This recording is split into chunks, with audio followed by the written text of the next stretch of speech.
Conformismo é o oposto de coragem. Aquele que se conforma com a vida medíocre, porque uma coisa é ter uma vida, Camila, padrão classe média. Outra coisa é ter uma vida na média. Uma vida na média é uma vida medíocre. Uma vida na média é uma vida medíocre.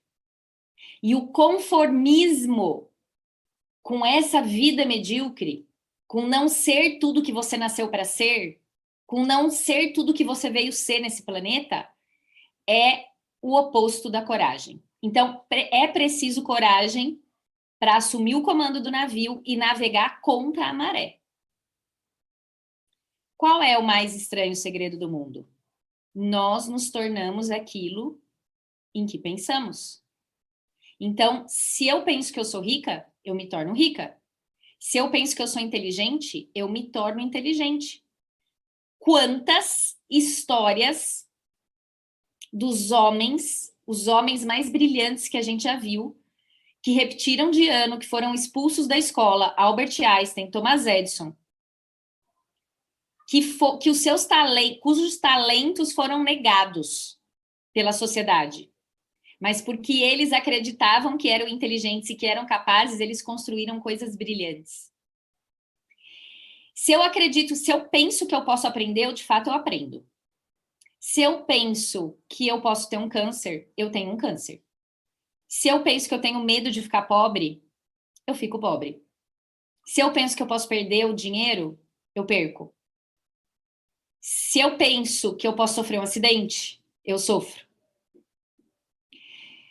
Segundo o imperador romano Marco Aurélio, uma frase célebre dele, né?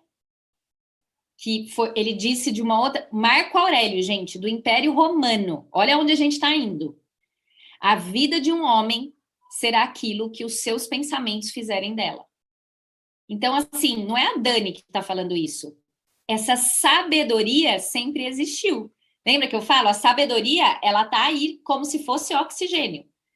Só que essas pessoas brilhantes, elas captaram essa sabedoria. O imperador Marco Aurélio era extremamente sábio, ele captava a sabedoria.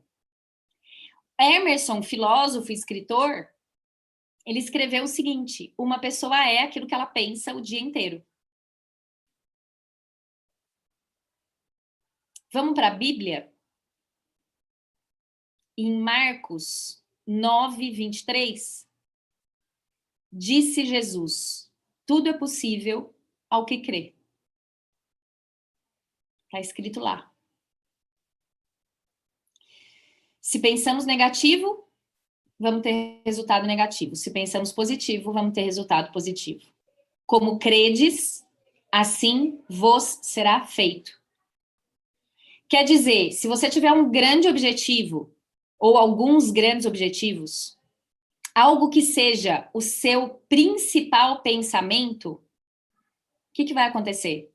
Se você transformar os seus objetivos nos seus principais pensamentos, o que vai acontecer?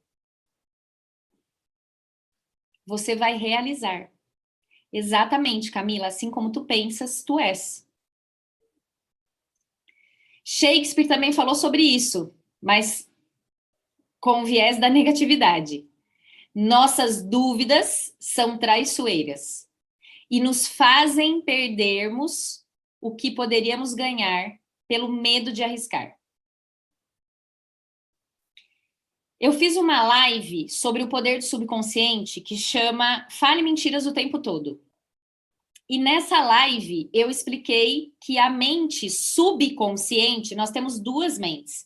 A consciente, que é só 5%, e a subconsciente, que é onde está o nosso supercomputador que a gente não usa. E como que a gente acessa a fonte? Como que a gente pratica a lei da atração? Por meio do uso do subconsciente. Ele é como se fosse um jardim. Nosso subconsciente é como se fosse um jardim, tá? Ele não faz seleção de semente. Quem seleciona a semente é os 5% aqui do consciente. Mas o subconsciente, ele é como um jardim. A semente que você jogar vai nascer. Ele é um jardim fértil. O que você jogar, o subconsciente faz crescer. Então, a gente escolhe o que plantar e ele faz crescer. Eu escolho pensar positivo, ele faz crescer. Eu escolho pensar negativo, ele faz crescer. Ele não faz distinção se a semente que você está jogando é veneno ou é alimento. Mas e se eu não fizer escolhas? O que que acontece? O que que acontece com um jardim que você não cuida? Aonde você não planta nada de bom, vai crescer tiririca, vai crescer erva daninha. Ou seja, cresce fracasso.